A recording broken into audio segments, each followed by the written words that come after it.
In section 1, you'll hear a conversation between two friends about their planned diet. You have 1 minute to read through the questions.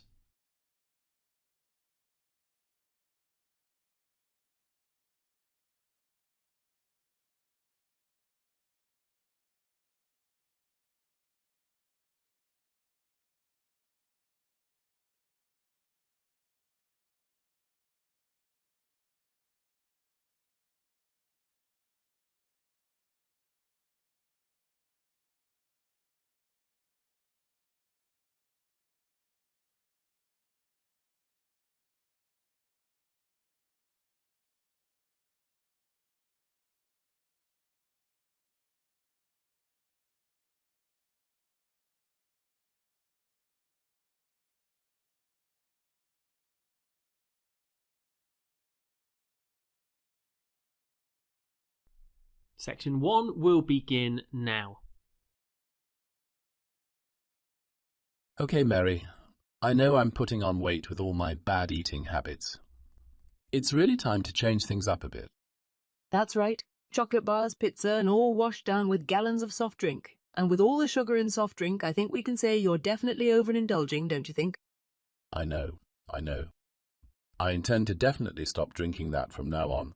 I looked into it a bit and found out these fizzy drinks are so bad for you. I need to start choosing water instead, I think. And that's part of the sensible eating plan that we have agreed we need to formulate, one that we can both follow. I'm also in on this healthy lifestyle booster. My eating habits aren't perfect either, and especially around the holidays I tend to eat even worse than normal. So let's come up with something we can follow together. That's right. Something sensible and practical that's easy to follow and allows us to indulge in some sweet foods on occasions. I don't want to be miserable after all. On rare occasions, treats are okay, and we're going to cut out all the pizzas and hamburgers. Well, not totally right. I thought you said pizza could be eaten once a week. You know how I like pizza. No, I said once every 2 months.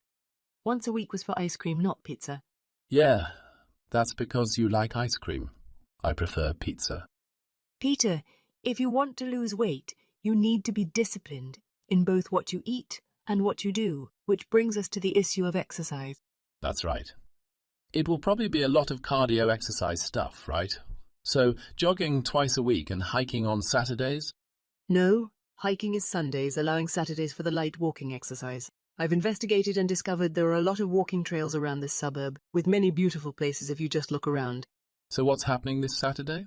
A walk around the city? That's later in the month. This Saturday we'll visit Pine Park. Hill Park is nicer, with great views too.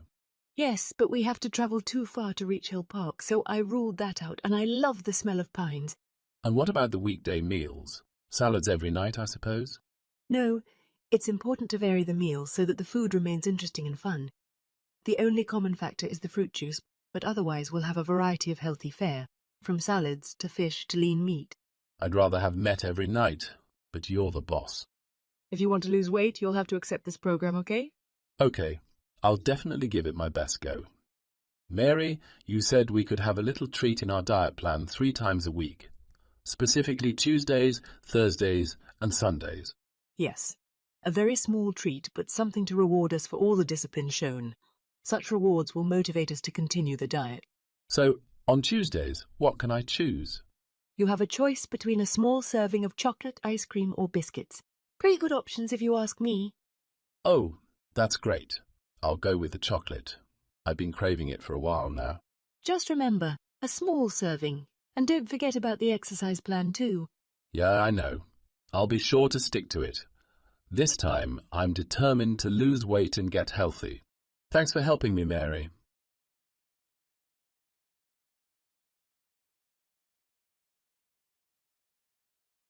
How did you research this diet and fitness program? I did a lot of research online, reading articles and books written by nutritionists and fitness experts. I also asked for recommendations from friends and family who have successfully lost weight and improved their health. I wanted to make sure that our plan was safe and effective and based on solid scientific evidence. That's really thorough of you. I appreciate your effort to help us both achieve our health goals. It's my pleasure, Peter. Our health is our wealth, and I want us both to be in the best shape possible. And with the right diet and exercise, I'm confident that we can reach our goal. I'm glad you put in all that effort. Speaking of goals, what are your short-term targets for this program? Do you have any specific figures in mind? Yes, I do have some short-term goals. My goal is to lose about 10 pounds in the next 3 months.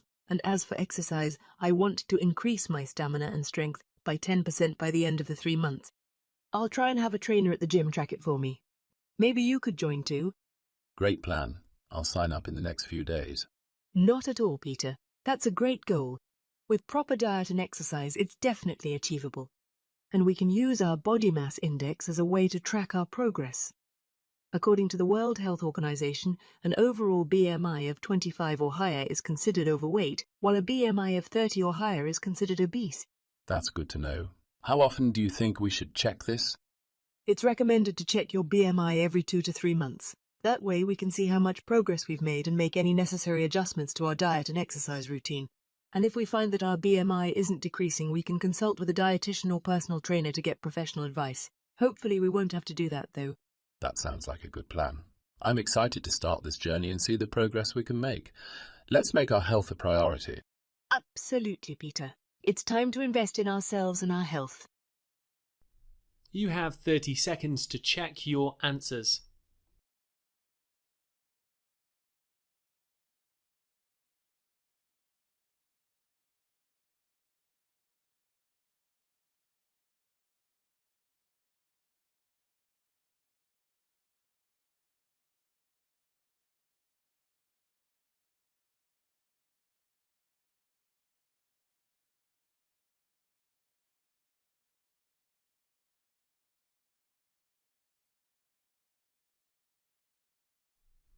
In section 2, you'll hear a speech given to international students all about law and legal information.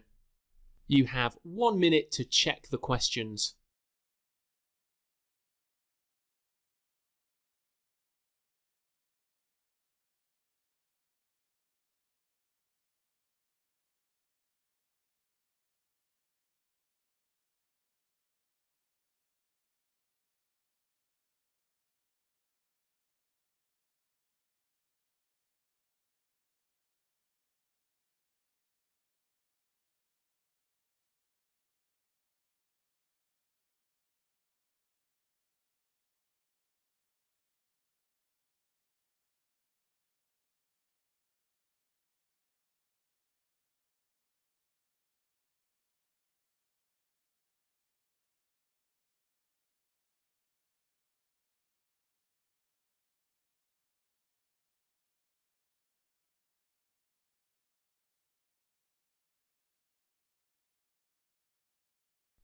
Section 2 will begin now. Good afternoon, everyone.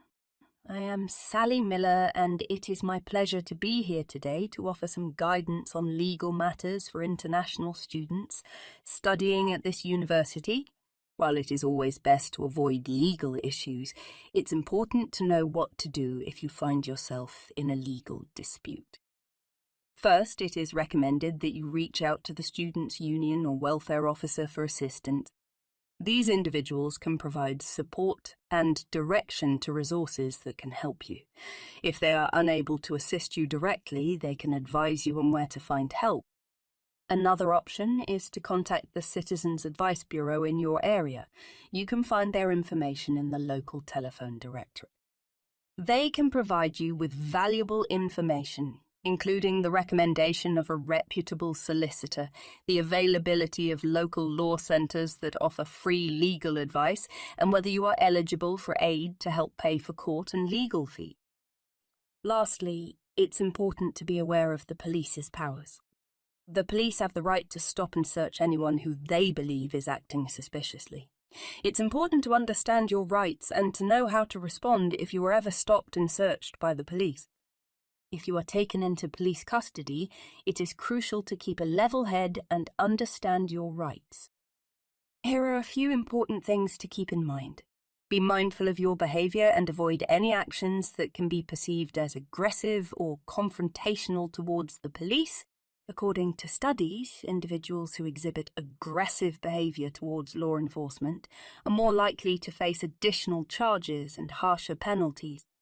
Offering bribes to a police officer is illegal and can result in additional criminal charges. In the United States, for example, offering a bribe to a public official is considered a federal crime.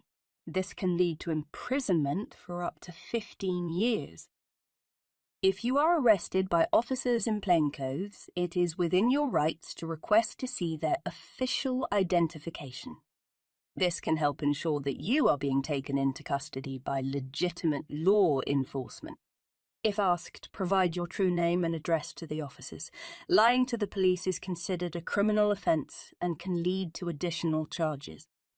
Refrain from signing any statements or documents without first consulting with a solicitor. Most police stations have a solicitor on duty who can provide you with legal advice. You are entitled to make one phone call while in police custody. If you choose to call a friend, advise them to reach out to a professional for advice, such as your university welfare officer, the students' union, a local citizens' advice bureau, or a local law centre. This can help ensure that you receive the appropriate legal guidance. Remember, seeking professional advice is essential if you find yourself in trouble with the police. This can help protect your rights and ensure a fair outcome in your case. As an international student, it's important to take quick action and seek help if facing legal issues.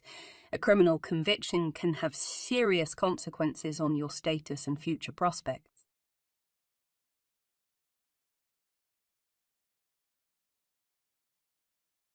It's essential to abide by the local laws, which may be different from those in your home country. Examples of illegal activities include possessing weapons such as knives, guns, and chemical sprays for personal defense, with the exception of rape alarms for women, possessing or supplying drugs, and disturbing the peace, which can result in arrest for being too loud. Drinking alcohol in moderate amounts is generally acceptable in this country. Drinking is a common social activity for many people and is often seen as a way to relax or socialise with friends. When attending a party or visiting someone's home, it's common to be offered a drink. University life often involves social events centred around drinking, especially for undergraduate students. It's common for people to meet at bars or attend events held in pubs, but you are not required to drink alcohol if you don't want to. You can request a non-alcoholic drink instead. If you feel uncomfortable being in places that serve alcohol, let your friends know and find alternative places to meet. If you do choose to drink, it's important to never drive after consuming alcohol, as it is dangerous and can result in serious penalties from the police. Public intoxication is also not acceptable and can result in arrest. Using drugs, except for under medical supervision, is illegal in this country. If you encounter problems related to drug use, there are organisations you can contact, such as your student union or counsellor. Alcohol can be legally consumed by those over 18, but if you think you may be drinking excessively, seek help from your student counsellor or doctor. There are also organisations that can assist with drug and alcohol issues. You have 30 seconds to check your answers.